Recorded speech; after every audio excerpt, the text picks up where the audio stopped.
Good morning everyone, মৌসুমি লাইফস্টাইলে আরও একটি ব্লগে তোমাদের স্বাগত। আর আজকে অনেক সকালে উঠেছি, মিঠিকে স্কুলে পাঠিয়ে, আজকে যেহেতু ডায়ালিসিস নেই, স্কুলে পাঠিয়ে নিজেরা চাটা খেয়ে, আজকে মামের ডাক্তার দেখানো আছে। হ্যাঁ, তো মাম হচ্ছে এখানে ঠাকুর ঘরে পুজো করতে চলে এসেছে, আর আমরা চাটা খেয়ে রেডি হয়েছে, কারণ খুব তাড়াতাড়ি আজকে আমাদেরকে ইয়েতে যেতে হবে, কী বলে হসপিটালে যেতে হবে। মাম পুজো শুরু করে দিয়েছে।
তো আমরা বেরিয়ে পড়েছি, বুঝতে পারছো আজকে আর তোমাদের দাদাকে নেয়নি, মা আর আমি যাচ্ছি। যাই, কারণ আজকে যেহেতু ডাক্তার দেখানো, আজকে ইনফ্যাক্ট কনসালটেশন, আগের দিনও ডাক্তার দেখানো ছিল, কিন্তু আগের দিন ডাক্তার টেস্ট দিয়েছিলেন, তাই আজকে কনসালটেশনের জন্য যাওয়াটা জরুরি। তো টেস্ট যেহেতু হয়ে গেছে, সেই জন্য আজকে আমি যাচ্ছি। আর বুঝতেই পারছো অটোতে উঠে পড়েছি, কারণ আমাদের বাড়ি থেকে কেপিসি খুব দূরে নয়। তো চলো যাই। মানে অটোতে উঠে মনে হয় 5-7 মিনিট ম্যাক্সিমাম লাগে। আর মাম বসেছে সামনে, আমি পেছনে, দুটো জায়গা ছিল, ফাঁকা অটো সামনে পেয়ে গেছি, উঠে গেছি। তো এই যে কেপিসি এসেও গেছি। একটু কেপিসির কী বলো তো, গেট থেকে ভেতরটা অনেক হাঁটতে হয়, কিছু করার নেই। আর আমি এখানে বসে আছি, আর মা ওখান থেকে রিপোর্ট তুলছে। রিপোর্ট মানে ব্লাড তো বাড়ি থেকে রিপোর্ট নিয়ে এসেছি, যেহেতু ব্লাড টেস্টটা বাড়ি থেকে করেছিলাম। আর রিপোর্টটা এনেছি হচ্ছে কেপিসি থেকে, ইউএসজিটা করেছিলাম। আমার দেখে চারিদিক ফাঁকা, লোকই নেই এখনও। আর ওই যে মাম রিপোর্ট নিয়েছে। এই বাচ্চা হসপিটাল থেকে ফিরে এসেছি, এসে একটু বসেছিলাম, আর মামকে তৈরি করে দিলাম, মাম গেল কলেজে। প্রচণ্ড মাথা ঘুরছে। মাঝখানে শুধু একটু আলু ভাজা কেটে রেখে গেছি, মানে আলু কেটে রেখে গেছি। মিঠি আসার সময় হয়ে গেছে।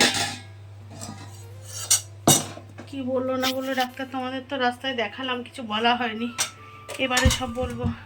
দাঁড়াও, তার আগে একটু আলু ভাজাটা বসিয়ে নিই। এখানে কেটে রেখেছি, ভাজবো, কড়াই বসিয়ে দিয়েছি। আর আছে হচ্ছে মুগের ডাল, মাম কাল করেছিল, রয়ে গেছে অনেকটা।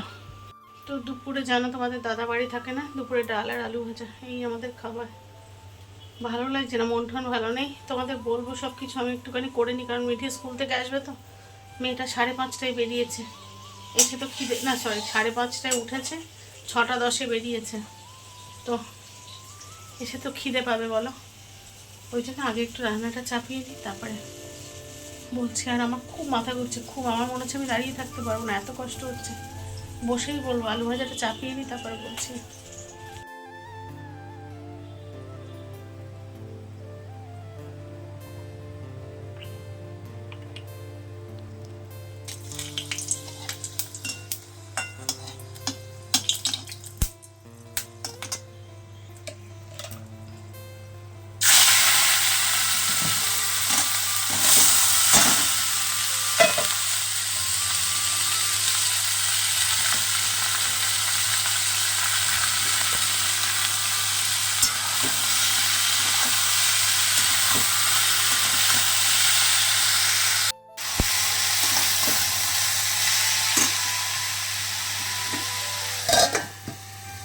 এদিকে মিঠিও আসার সময় হয়ে গেছে, চলো বসি। এত উইক লাগছে, নিজের বলেছে না, নিজের সব কিছু ক্ষমা করে দিই, মেয়েদের কিছু হলে ভালো লাগে না। আর এদিকে 4 মগজ এনেছি, দেখতে পাচ্ছ, 4 মগজ, এটা ঢালবো। আসার সময় নিয়ে এসেছি, বিস্কুট ঢালবো, 4 মগজ ঢালবো। দাঁড়া, ঢেলে নি। তো রান্না তো করে ফেলেছি, করে আর একটা ডাক্তারের কাছে অ্যাপয়েন্টমেন্ট নিচ্ছিলাম মামের জন্য। কি হচ্ছে এখনও তোমাদের সাথে শেয়ার করিনি, আমি ভাবলাম আগে ডাক্তারের অ্যাপয়েন্টমেন্ট নেওয়াটা জরুরি, তো সেটাই নিলাম সাথে। মানে আমি জানি না কি করব, যাই হোক। আর একজনকে একটু ফোনও করলাম যে ওর এরকম প্রবলেম হচ্ছে, কি করব টেনশানে। যাই হোক, তার মধ্যে দেখো মিঠি স্কুল থেকে ফিরে এসেছে, আর আজকে ওদের স্কুল ছুটি পড়ে গেছে, মানে কাল থেকে সামার ভ্যাকেশন স্টার্ট। কালকে অবশ্য পিটিএম আছে, প্যারেন্ট টিচার্স মিটিং, তারপরে সামার ভ্যাকেশন স্টার্ট। আর একটা মজার জিনিস দেখবে মিঠি কী করছে, চলো চুপচাপ তোমাদের দেখাই। মন খারাপ করে তো লাভ নেই, মন খারাপের মধ্যেও কিছু কিছু জিনিস দেখতে খুব ভালো লাগে না, তো সেটা ভাবলাম চলো তোমাদের সাথে শেয়ার করি। তবে চুপচাপ চলো, না হলে মিঠি চুপ করে যাবে। আশা করি আওয়াজ পাচ্ছ কী করছে, চলো দেখাই, কিন্তু আমি মুখটা বন্ধ করে যাব, নাহলে ও চুপ করে যাবে।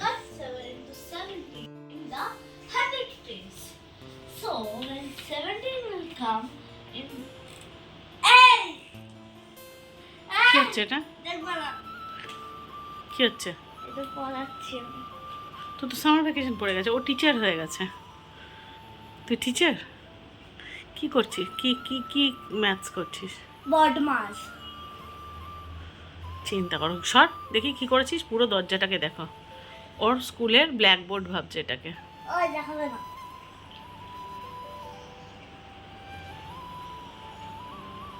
স্কুল থেকে আজকে চক নিয়ে এসেছে একটা, এসে স্কুল ইয়েটাকে ব্ল্যাকবোর্ড বানিয়েছে। আবার কি হ্যাঁ, সারা বাড়িটা নোংরা করার না, জন্য। নোংরা হয় না। পাপি কি ঠিক আছে, স্নানে যাও মা, স্নানে যাও, স্নানে যাও। ঠিক আছে, যাচ্ছি। দিভাই যাও। কলেজ থেকে এলে তারপরে খেতে দেবো, ঠিক আছে। চলে আসবে ও।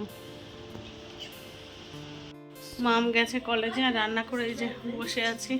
সকালে তো দেখেইছো পুজো হয়ে গেছে, মাম গেছে কলেজে, মানে ওদের এক্সটার্নাল পরীক্ষাগুলো বাকি ছিল, ভোটের জন্য পিছিয়ে গেছিলো, সেই এক্সটার্নাল পরীক্ষার অ্যাডমিট দেবে আজকে,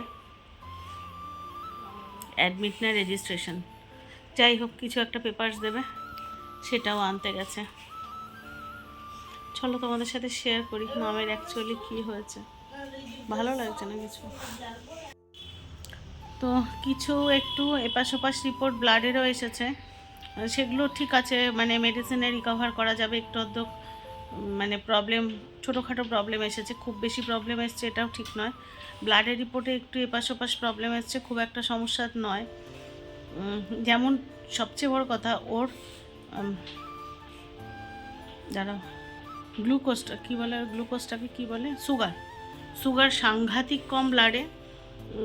হচ্ছে খাবার পরে যে সুগারটা এসেছে, খাওয়ার পরে মানে ওটা পিপি বলে, তো ফাস্টিং সুগারটা এসেছে 91, আর খাওয়ার পরে যে সুগার টেস্টটা হয় না ওটা এসেছে মানে 102, মানে 102।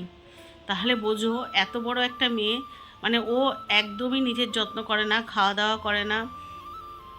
তারপরে সোডিয়াম কম এসেছে, এগুলো যেগুলো আর কি কম টম এসেছে, এগুলো ছোটোখাটো, এগুলো খাবার দাবার ঠিক করলে এসে যাবে, ঠিক হয়ে যাবে, সেটা প্রবলেম নয়। হিমোগ্লোবিন ঠিক আছে, সেগুলো নিয়ে কোনো প্রবলেম নেই। আর মেজর যেটা, সেটা পিসিওডির সাংঘাতিকভাবে প্রবলেম এসেছে, সাংঘাতিক, মানে সেটা অনেক বেশি রকমের এসে গেছে, এবং সেটা খুব বেশি বাড়াবাড়ি। এতে ডাক্তার যেটা বললেন সেটা হচ্ছে ফুড হ্যাবিটটা বদলাতে হবে। ফুড হ্যাবিটের সাথে সাথে মানে যেমন ওকে ভাতটা কম খেয়ে ফল, ফ্লুইড, শাকসবজি এগুলো বেশি খেতে বললো। আর হচ্ছে মানে ফ্লুইড মানে যে কোনো ধরনের শরবত জাতীয় জিনিস আর কি, যে কোনো ফ্লুইড বা ফলের জুস হতে পারে, ফ্লুইড হতে পারে, যে এই টাইপের আর কি খাবার, সাথে ফল সবজি এগুলো। আর যেটা বললো পিসিওডির প্রবলেমে যেটা, সেটা নাকি জিমে ভর্তি করতে। আর বেশ কিছু মেডিসিন দিয়েছে। কিছু মেডিসিন আছে একটু অন্যরকম, যেটা আমার ঠিক ইচ্ছা নয় খাওয়ানোর, বুঝতেই পারছো। এটা যেহেতু সোশ্যাল মিডিয়া, আমি খুব একটা ডিরেক্ট বলছি না। তো কি করব, কোন ডাক্তার দেখাবো, আরও যে ওই ধরনের ওষুধগুলো খাওয়ার, কিছু হরমোনাল তো ওষুধ খেতেই হবে। হ্যাঁ, আরও কিছু হরমোনাল ডিসব্যালেন্স আসছে ব্লাডে। ওই যে কি একটা প্রোল্যাক্টিন টেস্ট করতে দিয়েছিল, সেগুলো একটু বেশি আছে রক্তে। তো ওই মানে এই ধরনের হরমোনাল চেঞ্জগুলোর, যে হরমোনাল ব্যালেন্স আনার জন্য ওকে অবশ্যই প্রচণ্ড হার্ডওয়ার্ক করতে হবে, যেটা জিম ছাড়া সম্ভব না। আমি যোগাতেও বলেছিলাম যে ম্যাম যোগাতে কি ভর্তি করলে হবে, বলছে না এত কম হার্ডওয়ার্ক করলে হবে না, একটু বেশি রকমের করতে হবে। তো সেটার জন্য হয় দৌড়াতে হবে, নয় জিমে যেতে হবে, মানে খুব হার্ডওয়ার্ক হবে, ঘাম ঝরবে, তাহলে হরমোনাল ব্যালেন্সটা ঠিক হবে। তো এটা একটা বড্ড চিন্তার হয়ে গেল যে আমি আরেকটা গাইনো মানে কনসাল্ট করব, কি বলবো, মানে সেকেন্ড ওপিনিয়নের জন্য। রিপোর্ট তো আর করতে হবে না, রিপোর্ট তো হয়েই গেছে সমস্ত কিছু। তো আর একটা সেকেন্ড ওপিনিয়ন নেব, যেহেতু বুঝতেই পারছো আমার যা হয়েছে হয়েছে, ওদের ভবিষ্যৎটা তো পুরো পড়ে আছে। তাই ওদের কোনো রকম কোনো প্রবলেম যাতে না আসে। এবং ডাক্তার বলছে এটা অনেক দিন ধরেই, মানে আমি জানি মামের বেশ অনেক দিন ধরেই সমস্যা হচ্ছে, কিন্তু ডাক্তারের কাছে যেতে চায় না। তার একটাই কারণ, বুঝতেই পারছো যে একটা হিউজ অ্যামাউন্ট খরচা হয় আমার পেছনে। ওরা ভাবে এক মাসে এক্সট্রা যদি ওদের পেছনে কিছু আবার মেডিসিন ডাক্তারের পেছনে চলে যায়, তাহলে সেখানে আমার ঘাটতি পড়বে, এই ভেবেই ওরা করতে চায় না। কিন্তু সেটা বললে তো হবে না, তাতে যদি আমার এক মাসের ঘাটতি যায়, যাক, আমার ক্ষতি হয় হোক। আমার তো এমনিতেই মানে আমি শেষ জায়গায় এসে দাঁড়িয়ে আছি, কিন্তু ওরা একদম শুরুর জায়গায়, তাই ওদেরকে ভালো রাখাটা আমার দায়িত্ব। আর আমি সুস্থ থাকতে থাকতে ওদের যদি কোনো ছোটোখাটো সমস্যাও হয়, সেগুলোকে ঠিক করে রেখে যাওয়াটা আমার মানে দায়িত্বের মধ্যে পড়ে। আর সেই জন্য আমাকে আরেকটা ডাক্তার কনসাল্ট করতেই হবে। এখনও সঠিক সিদ্ধান্তে আসেনি কি করব। তবে এক্ষুনি আজকেই ওষুধ কিনছি না, মানে কাল পরশুর মধ্যে আরেকটা ডাক্তার দেখাবো। আমি অ্যাপয়েন্টমেন্টটা নিয়ে আমি আইরিসে একটু খোঁজ নিই যে বেস্ট গাইনোকে আছেন। আইরিসটা তো আমাদের ঘরের কাছেই। তো এইসব করে টোরে তারপরে আমি একটা সিদ্ধান্তে আসবো। আজকে আমি ওষুধ কিনিনি, কিচ্ছু ওষুধ কিনিনি। আমি একটা আইরিসের চেষ্টা করছি কালকের মধ্যেই যদি অ্যাপয়েন্টমেন্ট পাই, কারণ ভালো ডাক্তার দেখাতে গেলে তো চাইলেই মানে আজকে কালকের মধ্যে নাও পেতে পারি না। তো একটা ভালো গাইনো দেখাবো, তারপরে আমি ডিসিশান নেবো। কারণ সদ্য ব্লাড টেস্ট হয়েছে, সদ্য কী বলে আলট্রাসোনোগ্রাফি হয়েছে। তো এই রিপোর্টগুলো তাহলে আর নতুন করে রিপোর্ট লাগবে না।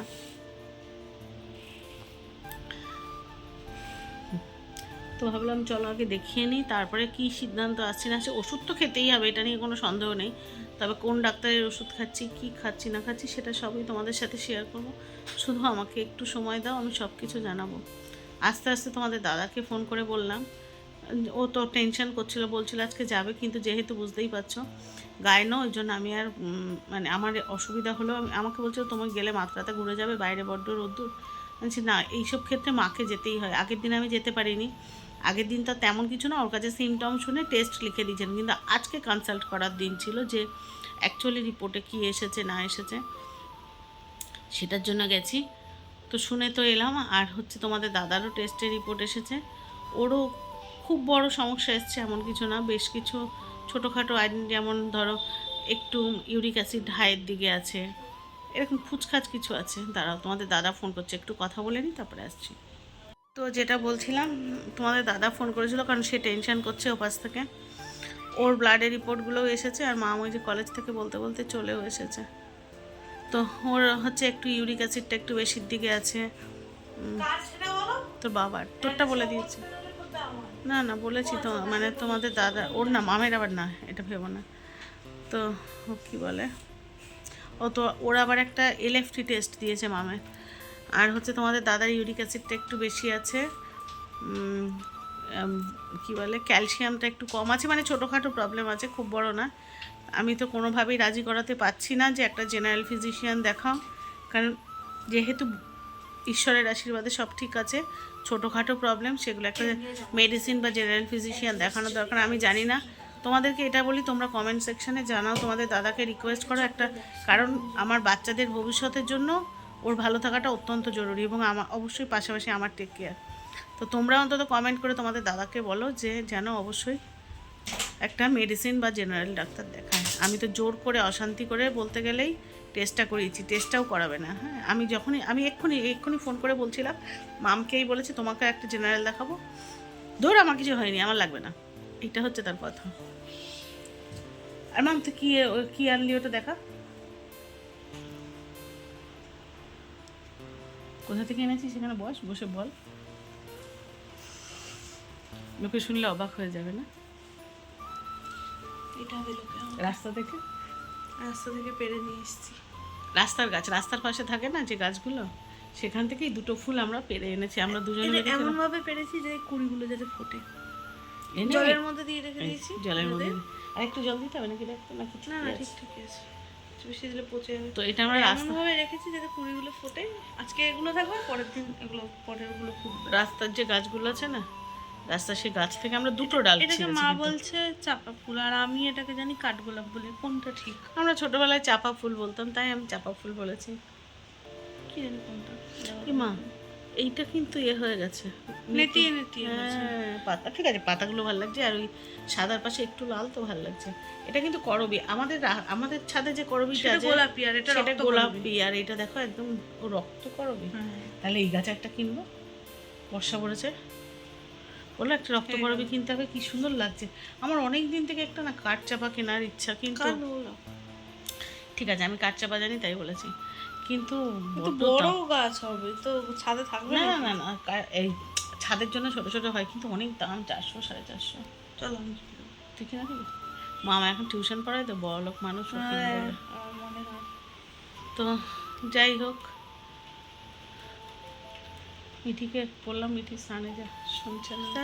সামার ভ্যাকেশন করছে না আনন্দে, আজকে শেষ, কালকে কিন্তু মিঠির পিটিএম আছে, কালকে থেকে যেতে হবে, যাবো কাল সকালবেলা।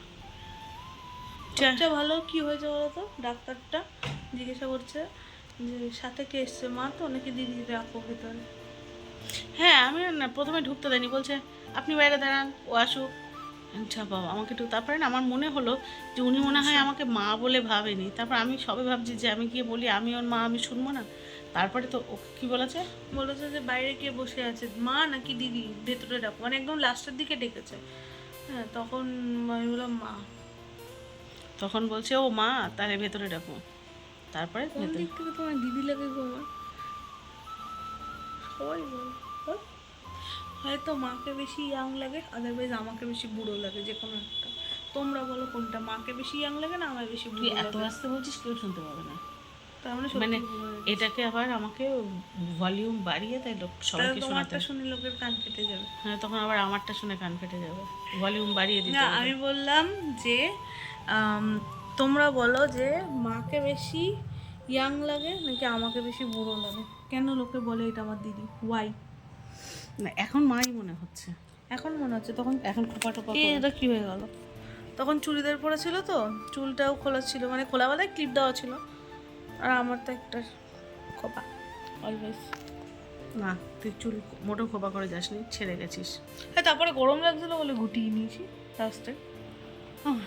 চল, ব্লগটা ওই শেষ দুজনেরই মাথায় একটা ক্লিপ দেওয়া ছিল, তাহলে কেন তোমাকে দিদি লাগছিল? কর। তুই ব্লগটা শেষ কর, বড় হয়ে যাবে এরপরে ব্লগটা। ওকে, ভিডিওটা এখানেই শেষ করছি। ভিডিওটা ভালো লেগে থাকলে লাইক কমেন্ট শেয়ার করে পাশে দেখো, দেখা হচ্ছে নেক্সট ভিডিওতে। ততক্ষণের জন্য সবাইকে টাটা।